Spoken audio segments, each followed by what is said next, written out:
So again, welcome on behalf of the CaseStatus family. I'm Paul Bamert. I am the VP of Marketing and excited to try to bring to you these concepts and these sessions where we can get into some of the details. And there's nothing more ever changing than what AI is happening out there. So I call us AI chefs. Again, I'm going to lean into this food idea. And we're going to talk about AI and what it eats, particularly when we're trying to find law firms. So again, part of the CaseStatus team, I hope to bring you a little bit of insight of what we're doing with AI that helps to drive that growth equation. Always happy to be here. If you have a question that exceeds a marketer's expertise, I will make sure that we follow up with some of our technical experts after the fact. But joining me is Will from Blushark. Will, why don't you give yourself a little introduction as well for the audience out there? Yeah, thanks, Paul. And look, no better example of the idea that everything here is ever changing, if not that this is the third installation of our series here. Really excited to share a ton of information with you guys here today. I always like to kind of tee it up by saying that, my title is Senior Account Executive at Blushark Digital, but I don't come from a background of sales or business development or anything like that. I spent my first 5-ish years with Blushark working in one of our internal teams, specifically focused on link building. And then a couple years following that, serving as one of our senior account strategists, having these day-to-day conversations with the firms that we partner with on an ongoing basis. And so with that in mind, I always like to highlight that this is stuff that I've done myself, conversations that I've had myself. And so throughout that time, been able to learn, not just what is most effective with the firms that we work with, but also how to continue to stay on top of new information as it changes. Paul, you also mentioned, I know, the recording that's going to be shared. And I would also say it's important to make a note here that, I'd like everybody to check out the slide deck as well, because there's a ton of great information. This is a difficult thing to give all the information on in, about an hour here. And so I know Paul and myself both have included a ton of helpful information kind of in the end of the slide deck here for people who are curious. Yeah, it is really an appetizer, Will, on a bigger topic and one that is constantly moving under our feet. So we will, sort of have some food for thought, as we introduce these things. Again, the idea is to get some big thematics out there, talk a little bit about those details. But, as we are on the cusp of a brand new year, this should inspire some thinking about what we can be doing in that annual operating plan to make our growth and our marketing and our reach to our prospective clients, and then also turning our clients into happy clients so that they bring us more prospective clients. That whole equation, there are a lot of opportunities opening up as it moves under our feet. So again, a lot of dense ideas in a short amount of time, but I think we'll do our best to dive deep. And as always, we share our emails. Grab us in the virtual world, and we will keep the conversation going. So with our agenda, where we're going to go from here is I'm going to give a little bit of a shout out to the previous sessions. Again, this is not a sales pitch. Again, Blushark is an expert in their area. We're an expert in our area. We want to bring together some of these ideas and look at them as evolutionary.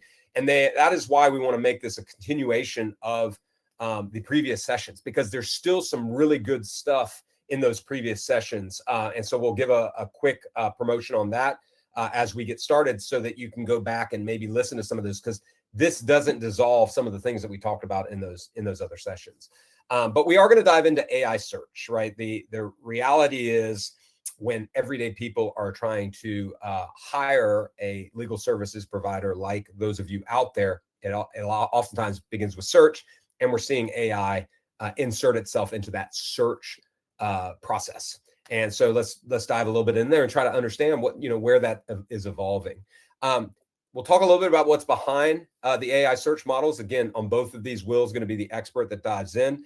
Ultimately, search is changing, whether they know it, the everyday people, or not. Sometimes it's unintentional, sometimes it's intentional. But we as businesses need to understand how to feed the models, right? I always say AI's got to eat, and Will's going to teach you a little bit about how to feed those models.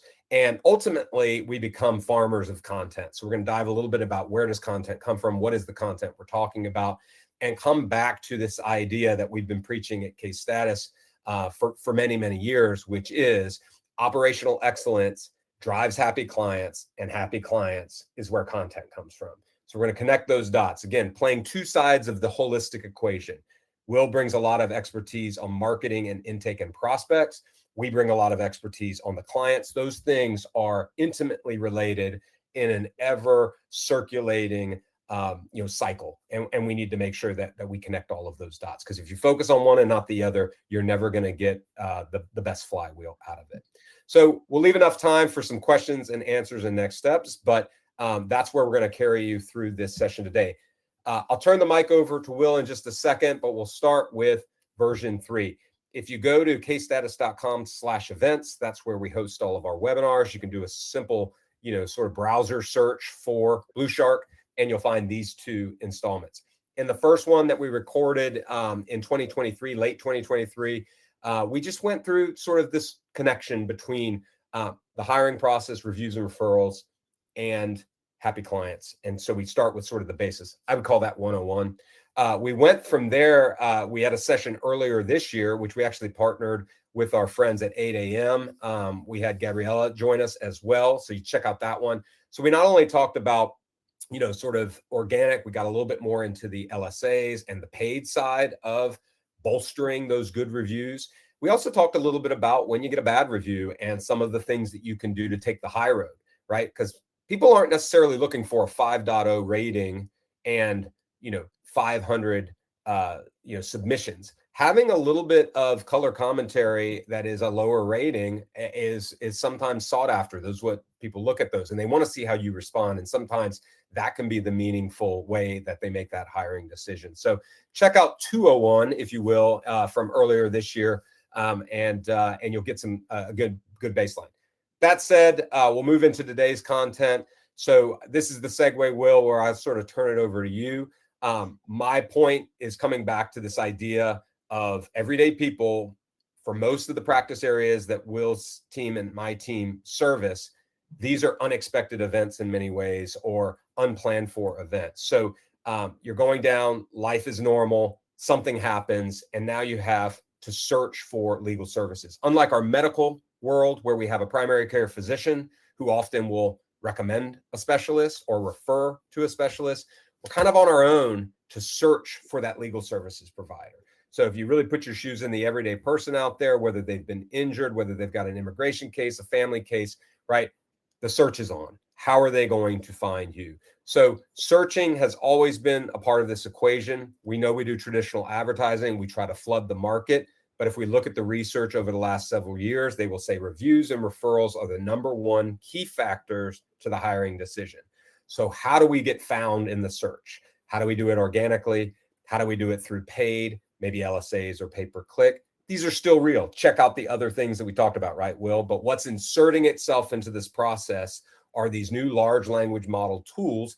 Again, sometimes the everyday person knows they're using them. Oftentimes, they don't know they're using them. There's just the change of the user experience. So Will, why don't you take us through a few of the things that you're seeing on your side when it comes to that traditional search mechanism? Yeah, thanks, Paul. And, I'll preface all of this by saying the most commonly asked question that I get these days is, how do we prepare for AI search? And candidly, right, AI search isn't necessarily just something that we need to prepare for, but it's something that's here.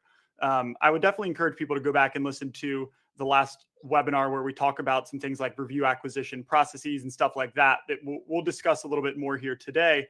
But really, the goal is to make sure that we are not just set up for success now, but we're set up for success in the future as people become more familiar with AI search, but also as we'll discuss here, as some of these more traditional search platforms start to roll out AI results and searches as part of their primary experience.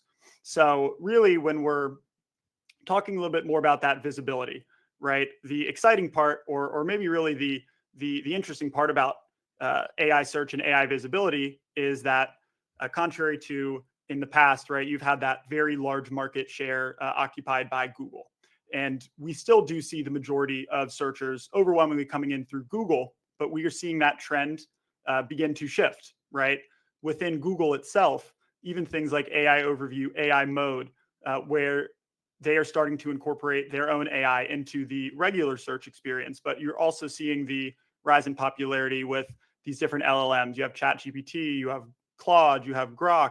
And while a lot of the overlap between traditional SEO visibility and AI search visibility is constant, right? There's still a lot of overlap even within those different AI search platforms, right? There are small differences that we want to try and prepare for and really stay 2-3 steps ahead of the competition.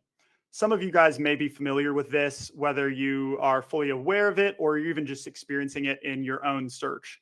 Something called AI overview, which we'll talk a little bit more about here over the next couple of slides. But this is a great example of Google starting to incorporate AI information in the user's everyday experience.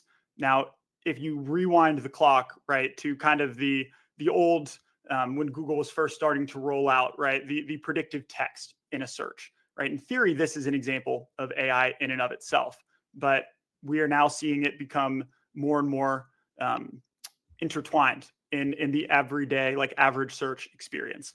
Another example of this is AI mode, which we're seeing Google start to test and play around with more and more. And if you look at a Google search browser, right, you'll actually see the opportunity or the ability to switch in to AI mode, right? Google's AI mode is Gemini, right? Probably the largest competitor alongside ChatGPT of what people are commonly using.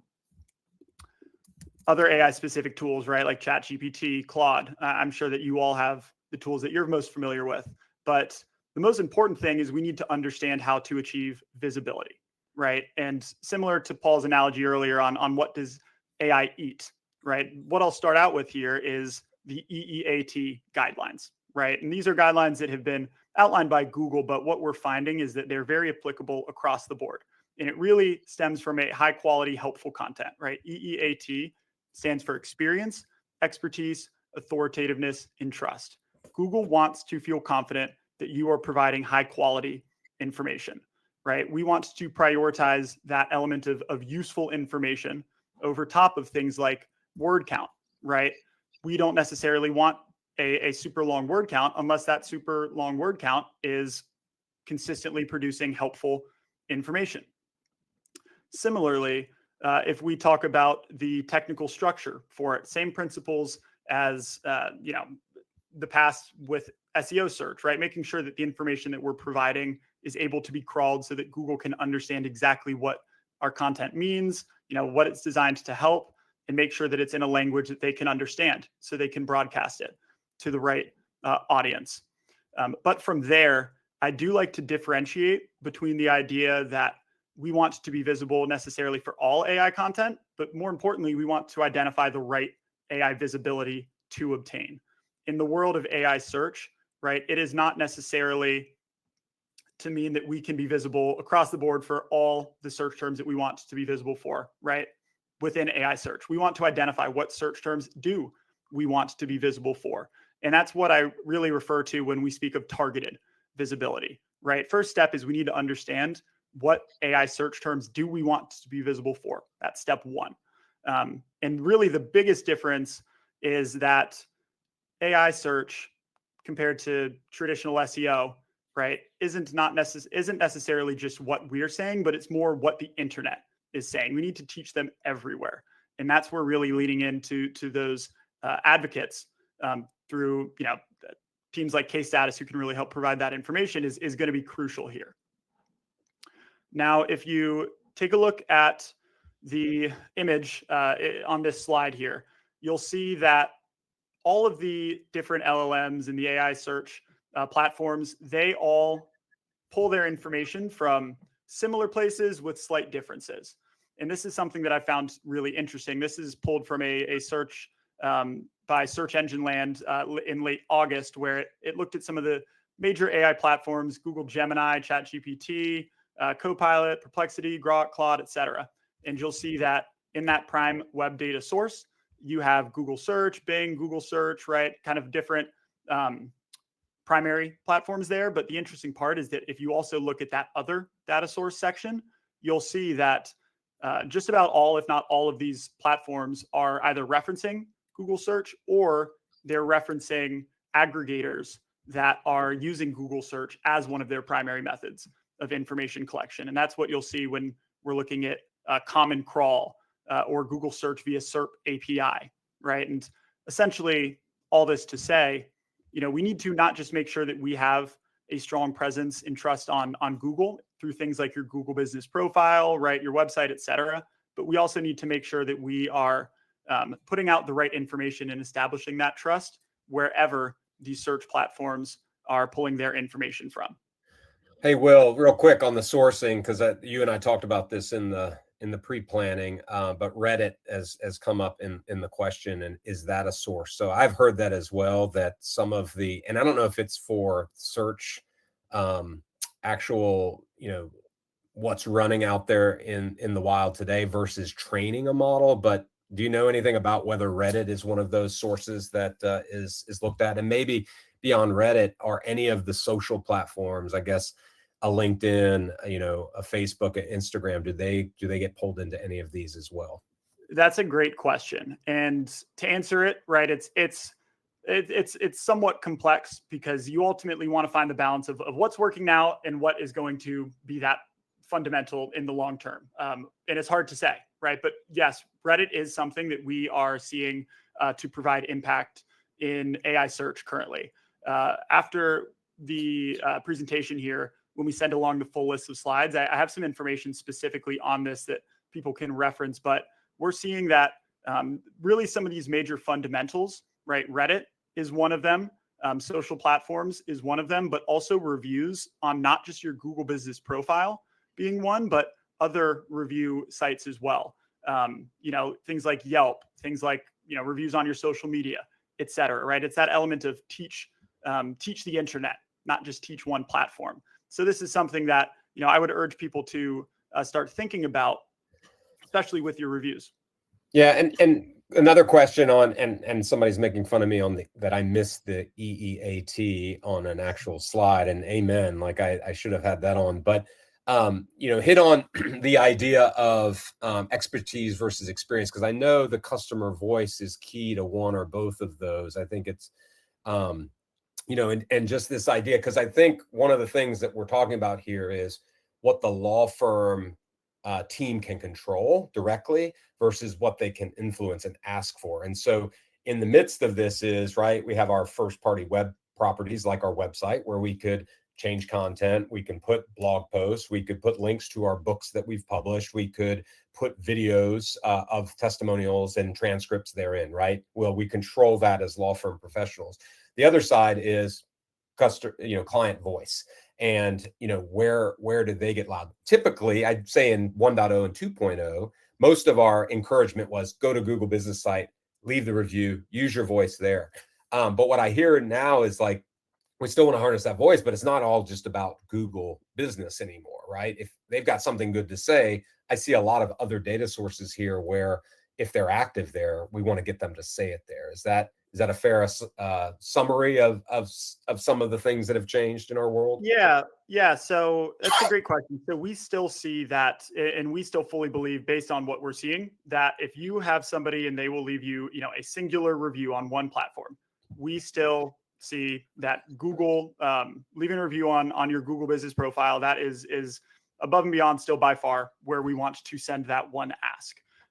That being said, to your point, Paul, we are seeing that other things like I'll use Yelp as an example, right? Are things that are being cited as sources in some of these AI searches. So, the conversation now may be, okay, we have somebody, they've left us a review on Google, right? Traditionally that is, okay, they have left their review, right? That is our ask from them. I would encourage people to start thinking about, hey, going back and revisiting some of these people who have left 5-star reviews on Google and say, hey, are you open to leaving us a 5-star review on our Yelp, on our Facebook? Things like this are small asks. Really, visibility in general is a game of gaining an inch, 12 different ways that you can gain a foot, right? Yeah. Another example of this being, we want to tout, and this would be a challenge for everybody here. I want you to share your case outcomes on your website, right? When we talk about that idea of expertise and experience, right? Making sure that we are providing information that showcases our expertise and our experience. If we don't help teach the search engines, why we have that expertise and experience, they either will not make that connection or we leave it up to their interpretation. And the biggest thing is that really people can control themselves is make sure that they are highlighting their expertise and experience, and make sure that you're making an effort towards review acquisition, not just from a visibility standpoint, but also from a conversion standpoint. Love it. Thank you for double clicking on that. Yeah. When we look at, and this is a great segue, right? The next step is we still need to build credibility and trust with our voice, right? When we're providing all of this great, helpful content, this great information, we need to make sure that the search engines understand our voice as a trustworthy source of the information that we're providing as well. And similar to that idea that a lot of these concepts, right, overlap between historic best practices and current best practices, is we still need to utilize link building to build that trust with our voice. However, it's a bit different now, right? We want to really make sure that the links that we are providing are focused on context, credibility, genuine authority. No longer, and really, for the recent history, it hasn't been a game of, the most backlinks, or I like to look at referring domains in the sense of like unique websites that are providing a backlink. It is no longer the person with the most wins. Really, what we want to do is make sure that we are focusing on a quantity of very high quality referring domains. And when we look at that, right, a couple differences. In some instances, we're seeing that even just a brand mention on a very high quality site and referring domain can be more valuable than a link from a poor authority site, right? Making sure that your name is out there. Focusing on not just, links, but also even no follow links, image links. AI is evaluating all of that information, and really focus our link building on a couple keys here. Relationship focused link building, digital PR, newsworthy and earned media, right? Having the right context and establishing ourselves as kind of that industry advocate, rather than focusing on things like, purely transactional links or high quantity efforts. That quality is really what's going to move the needle. Some other things that we're seeing are that, really the most important step is to reverse engineer the visibility that we want, right? We talked about that first step of, what AI visibility do we want? We need to identify what that is, and then we need to provide very specific information to achieve that visibility. So what we're seeing is that 82% of visibility in the AI overviews on a Google search, for example, are from deeper pages, not the homepage or high-level summaries. It's done by providing very specific, tailored information to answer the question that we want to be visible for. And then another point on just leveraging those advocates, right? Beyond just Google reviews, because, the value of these advocates is becoming more and more and more important. It's why, we keep having these webinars, Paul, is because really, the firms that work with a great company like you all, is important for our success, not just from a visibility standpoint, but from a conversion standpoint.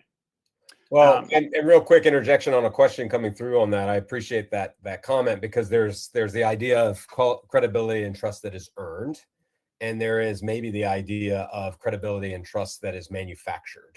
And I say manufactured meaning, when I sat down with Seth, and maybe this question coming in is more for our ethical-ish podcast, but we talked a lot in February about fake reviews and how some folks are out there buying up credibility and trust through the form of a fake review, right? In that sort of content of traditional Google business. And obviously that's unethical and not a fair form of practice. Trying to reverse engineer how these AI models look. But have you seen any case studies, or is there any discussion about bad actors out there, sort of BSing the credibility and trust versus, making it up versus having it be legit? And how do the AI models know if it's legit? So hopefully I'm representing that question well. Yeah. And I'd say there's two different ways to approach that, right? First is if you have that real world, long lasting credibility, you're doing yourself a disservice by not utilizing that credibility. I can't tell you how many firms I talk to that have been around for decades and they are very strong presences in their community, but they aren't doing anything to help translate that to digital. But on the flip side, I'm sure that everyone listening here is familiar with firms in their market that are likely buying fake reviews. That is absolutely not an approach that I would recommend going down, nor is it something we would ever recommend going down. Everything that we're talking about here, your digital presence, this is an asset that we want to have for the next 10, 15, 20 plus years. And just like any point in search, using spammy things may show some short-term gain, but they are going to hurt you in the long term. We're also seeing Google give what we're kind of calling like the stamp of death to Google business profiles if they believe that you have spam or fake reviews, right? They're listing that out as such. So all great questions, but really, I guess that's my answer to it is Google has always been, and again, the other technology providers as well, they're always been in the vetting game of vetting out suspicious activity, right? And keeping authentic out there. So I got to believe that they're going to build the models, whether it's Gemini on that side or, looking at some of the things on the Microsoft or otherwise to find that legitimacy. So I think that will be a good segue when we talk about, sustainability in where this comes from. It comes from good relationships and long lasting. So thanks for answering that question, Will. Sorry to interject. Yeah, no. And look, our last webinar was very timely in the sense of a lot of people had experienced a large drop seemingly overnight of their reviews and what we see. And, historically, right, the context, the trends help us kind of predict the future. We see it's very common for these search engines to kind of overcorrect and then scale back, right? We saw a bunch of people have real reviews, removed that ended up getting reinstated a couple of days later. But for me, that's even more of a reason to make sure that we're getting as many real 5-star reviews as we can, right? Making sure that we are not, being overly reliant on a small number. Last thing that we'll talk about here is that idea of intent versus informational queries or searches. When we're looking at visibility and targeting the right visibility, we want to, start by looking for visibility that is likely to convert, right? Like a high quality searcher. What we're seeing in studies is that in AI mode in Google, one of these studies found that 69% of the users visited at least one website in these transactional searches, people who are like ready to hire an attorney. And so all that to say, it's one thing to just be visible, but we still need to have that strong experience on the website front to make sure that if somebody's looking at 2 to 3 different sites, right, and 2 to 3 different firms, that we are best set up to convert upon that visibility. And really those same principles that help create that visibility are some of the things that we want to look at to convert it. We're seeing on average 3.7 results clicked per session, and really making sure that social proof is a key differentiator. That's something that we need to continue to utilize. So not just even reviews on your Google business profile, but reviews on your website, video testimonials. Paul, I think you mentioned this earlier, but videos that, have transcripts that, may very well be things that are being crawled now. If not, we can make educated assumptions that these are things that will be crawled. And so really just doing all of these things the right way and continuing to look down the line to figure out what value we can expect to get in the future.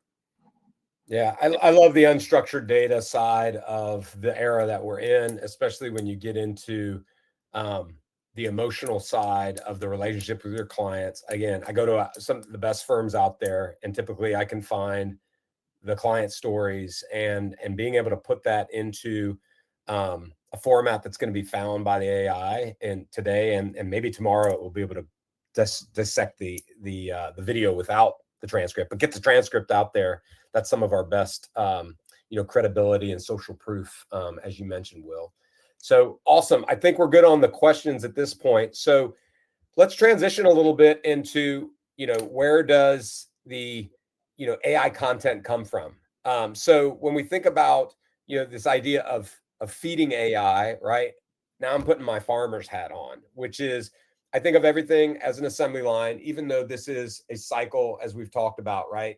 We talk about bringing in our next batch of clients, but ultimately when we get them in, that's when some of the real work begins of satiating their experience so that when they come out the other end, they're driving these models, right? They're driving the search for the next batch of incoming clients that are looking for your firm because of that unexpected event in their life.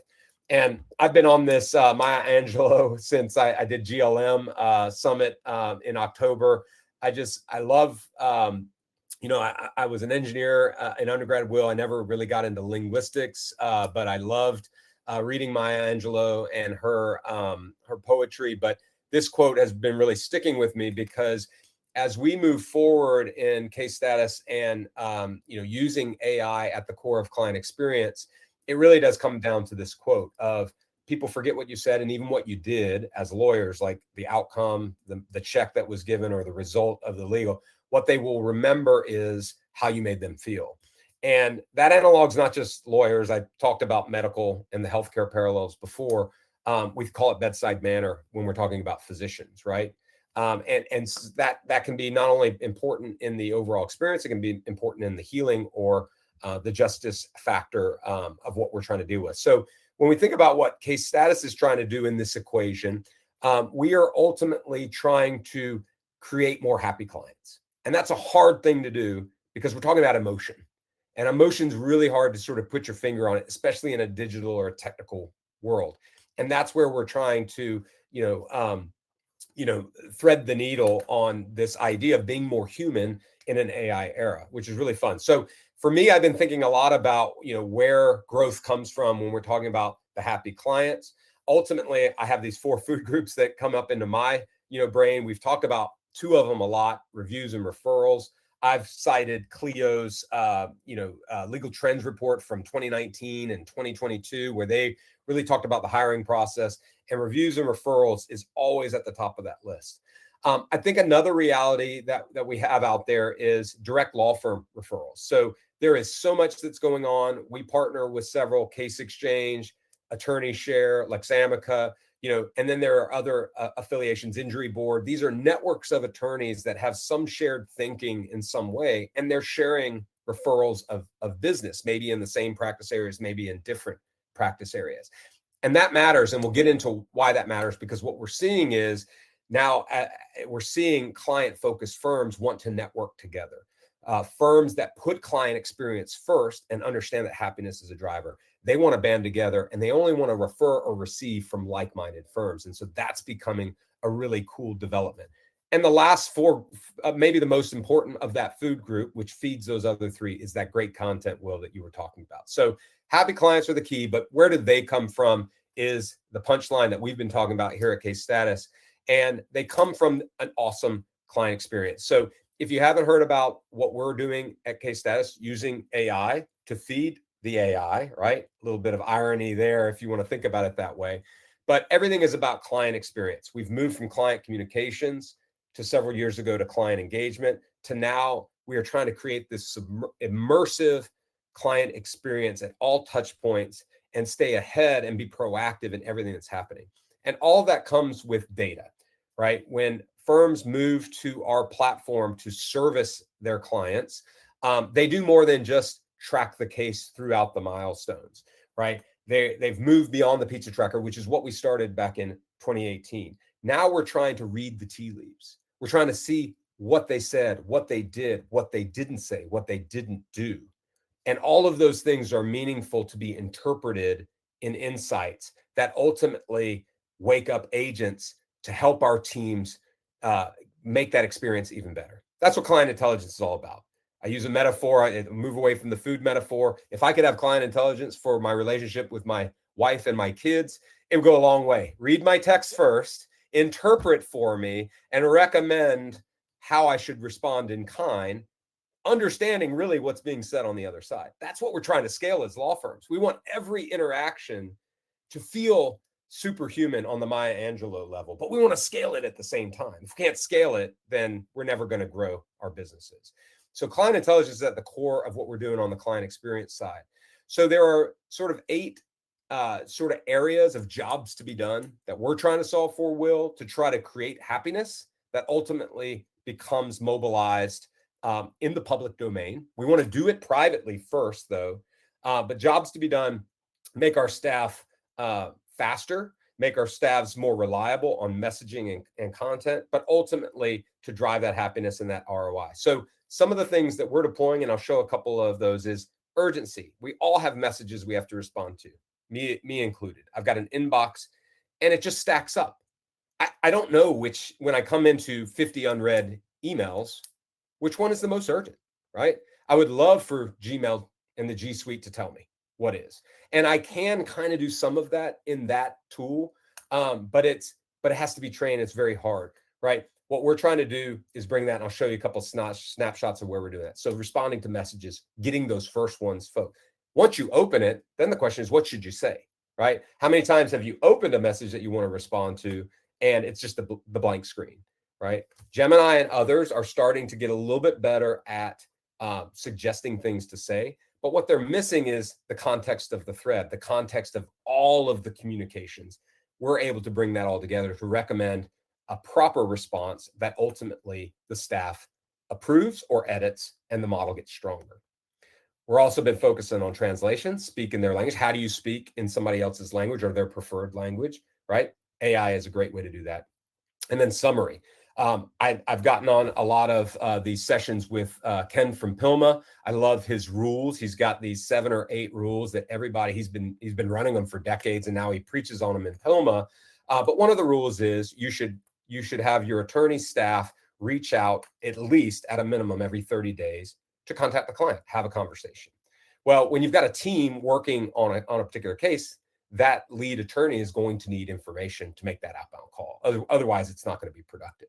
Summaries can take up a lot of time for the paralegals, the case admins, other staff, and the attorney to pull all that together so that that call can have the most meaning. Imagine if you could do it in a single click. Getting to the next tier of where we're trying to deploy these models as well to drive happiness, we've got a new capability we're calling triage. So now we move beyond individual communications or individual engagement, and now we're looking at it holistically at the law firm level. Which cases are most at risk of going off the rails? That's the way I think of triage, right? If we think about our medical parallel, we've got a lot of cases coming into the ER. What do we focus on first that we can have the most meaningful outcome, and then work through based on the staff that we have in that particular setting? Triage does the same thing. It looks underneath the covers at everything that's happening, things that were done, things that were said, things that weren't said, things that weren't done, brings that all together in where a particular case should go, and red, yellow, greens, where that case stands. Imagine every Monday morning as a law firm professional, if you could walk in, collective staff, and everybody is looking at the same law firm dashboard of what's on track, what's heading off track, and what is off track. And it takes you to the next level. When it's off track, it just doesn't say, hey, it's off track. It tells you why, and it suggests what you can do to get it back on track. And you can assign it through. Triage is really powerful. Predictive sentiment, a jump one, gets into a little bit of predicting how people, so the Maya Angelou, sometimes you send a survey. That's how we've traditionally do it. How you feeling about us? 0 to 10. You get a score, right? You put your pulse on it. Sometimes they don't answer the survey, or sometimes you don't want to send a survey, but there is information that's coming through those language models that we can predict how they're feeling. Are they a promoter? Are they ready to get out there in the public domain and shout your praises on behalf of Will to bring more of the AI content?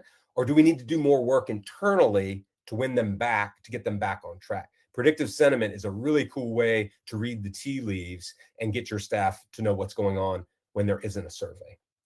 Beyond surveys, we've done NPS for years. We're preaching it. One of my golden rules is if you're not using CaseStatus today and you can implement an NPS process, do it. We see 50% of law firms out there do not do it, and they are having a blind spot, and they will never get operationally better, and they will never create more happier clients. You may create some, but you could always create more if you track NPS. CSAT, or customer satisfaction, client satisfaction, is a little bit different. It's like saying, how was this process? So you could literally refine that process. If somebody comes through and finds your firm, engages with your intake team, and comes in, you can ask them a specific question. How was the intake process? And then you can use that information to make your team better. Again, operational excellence. All of these things come back to that journey, that client experience. They've come through, they've searched, they've taken the leap of faith based on what Will's models have shown them, that you are you are the expert, you have the social proof, and they want to re-hit on that. But as soon as they sign with you, buyer's remorse is just waiting to enter into the equation. And by addressing all of this engagement, you can stay ahead of that. So those are some of the things that we're doing on the CaseStatus side. And Paul, before Yeah, you move on, I wanted to hit on like three things specifically that you Please. mentioned here. And we're very familiar at Blushark, right, with having the conversation about like review strategy, right? How do we maximize the reviews that we're getting? And three things that you said that stood out to me. First, asking people to leave a review, right? That is fantastic. But the information that you're able to collect here as far as who the best people are to prioritize asking, right? We want to shoot the highest percentage shots possible. And it's a lot easier to say, okay, I know that, based on NPS scores, right? Like these 20 people are the people that I should really be prioritizing with my time because we see that they're very happy. That is something that's invaluable. But also the idea of, even those negative reviews, right? How do we prevent a negative review from coming through? Oftentimes it's catching it before that review is left. And that's something that, you mentioned here that I thought was very, very impactful, but ultimately it's really collecting the right data. And then the last piece that I loved was the intake capabilities, and something that we always encourage is for people to really utilize their intake as a potential way to bring reviews in, even if you weren't able to, serve this client in particular, right? They are now able to attest for who you all are as a firm. And so if you've already done the work of, saying, hey, we can't help you because of this, this, and this, but I'd encourage you to reach out to this firm because, they're going to be a good fit, right? Making sure that we are also trying to leverage those experiences as potential review acquisition methods is something that a lot of people fail to do that can really make a strong difference. Yeah, no, I think it's a great point. And on that last one, I'll double down on the idea of, getting feedback before the end of the case. There, time and time again, we have seen law firms that automate a process to ask for a review early in the process is good. And a lot of the large language models, I don't think we got into how everyday people engage with them, but it's usually a question, right? So if you're out there and you're working with, a ChatGPT or a Claude or a Gemini, the way to really start the conversation is to ask a question. Ask the question you would ask another, individual in your expertise network, and ultimately then it tries to respond to that. So if somebody asks the question, hey, I'm looking for a law firm that has a really clean, sort of onboarding process that explains the process. So if you have content out there that gets into that, well, again, you're not necessarily going to get that at the end, but you might get it at the beginning. And so knowing where people stand, where they feel, are they ready, to give you that, that's up to them. You can always ask, but knowing that they have the content can be a great way to diversify what is being said out there, other than to say, I got to the end of my case and the experience was good and the results were good, right? Having elements along the way is going to bring a lot more of that expertise, I think, to bear. Yeah, we're also seeing that the content in these reviews is being crawled. So I have a screen grab in the resources at the bottom of the presentation here, but we're seeing that Google is not just looking at the reviews, but they're looking at the contents within those reviews. And so it's another way that you can kind of get that extra little, couple percent to really, really, cumulatively make a big difference. So one of the questions that just came in was around seeing some of these client experience capabilities. We actually have, if you go to CaseStatus.com, you'll see in one of the menus at the top, there's the solutions submenu. And if you click on that, there's a data and AI section. If you scroll through that, we'll get to some of these features that I just walked through, and you can do a self-guided tour of recommended response, translation, summary, and triage. And so we're building some of those out. So if you want to take a look at it, but in the meantime, again, we'll talk a little bit about why this is useful in the case status world. Most of the customers, law firms that we onboard, we can get them to 80%, 90% adoption of the platform. When you do that, you now have an aggregation. Again, we're not running separately. We're running in your case management system, your Neos, your Litify, your Filevine, your Clio. We're running in there frame and frame, and all of the communications are taking place there. So again, I always think about jobs to be done. When your communicators, whether that's your paralegals or your admin staff, show up to work in the morning, pour their coffee, and open up their case management system, all the communication tools are right there. All of the unopened messages are right there. And so prioritizing to the most critical and then opening them up and having a recommended response, it moves very fast. And we've shown time and time again that speed matters when it comes to the net promoter scores, or excuse me, the overall client satisfaction scores that are going to drive the happiness. Moreover, summary, which again is on that data and AI link under our solutions. It's a one-click summary. Every time you go into a staff view of a particular client, it's going to give you the summary view in one click. What used to take meetings of all your staff, now you've got an aggregation of that because it's taken the whole body of work, the whole body of communications, and summarizing it for a lead attorney, an owner, or even somebody who is at the front line that was maybe out on vacation or PTO and is coming back and wants to see what happened. Triage, when you see all of your cases, again, you kind of see it with this flag. You've got red, you've got orange, you've got yellow. It's basically color coded to share with you. So you get your case list. Again, this is different than the communicator role. It is about the hive mentality of the full firm going in, looking at the whole body of work of the firm and identifying any reds, addressing those first. You'll see in the little picture there, it has the case blockers, the suggested. You can open them up, assign them to staff, know that they were being worked, and get to the other end. So check out, again, the data page. You can go through some of these clicks. I just wanted to share some of these from the appendix since the question did roll in. So I'll wrap up, Will, with just this idea that feelings matter, responses matter, but it does come back to operational excellence. We can't just say that we're client first. We can't just want to make the clients happy. We need to think about it and measure it as we go. So when we think about things like Net Promoter representing the best representation of happiness, tie it to other metrics like your response time of messages, your time on desk of the overall case. There's lots of other metrics that you can tie it to. Those you can control, those your team can control, and those are ultimately going to drive the happy clients. Recapping before we close out and take any other questions, you have to ask happy clients to get mobilized in a public domain. So that's before we go into these bullets, Will, and I want to make sure any of the content that you would call out, but when we have happy clients, you have to ask. 1 out of 10 happy clients will do something in a public domain, like leave a review, if you don't ask.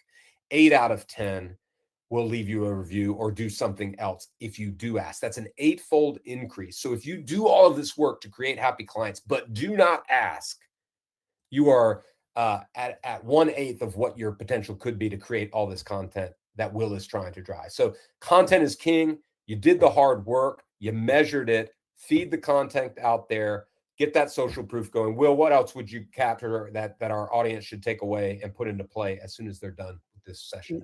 I would just echo that, SEO is a long-term game, right? Building that strong client advocacy is a long-term game, right? This is not hey, we do something about it once, right? We ask a bunch of people once and then we never touch it again. It's a process that needs to be built. Regarding just the AI visibility in search, I think the most important thing is that every market is different, right? And every firm is different. There's not a blanket strategy that you want to incorporate here. Really just making sure that you're utilizing everything that you already have on your website, and then B, understanding what the end goal really is and what the end visibility is, so that we can provide the right information to get there. Something that we find very commonly is that a lot of firms already have a lot of the information on their site to achieve a lot of this visibility. It's just a matter of structuring it in the right way, and then continuing to track performance and understand what's working, what's not working, so you can get smarter and smarter and smarter. And Paul, what you guys do is hugely important for, what we do as well, because visibility is one thing, but even conversion is another thing. And that's where these reviews can really be something that's overlooked, right? Even if we look at traditional search, ranking in the top 3, but are we going to get that first contact so that we can control the funnel from there?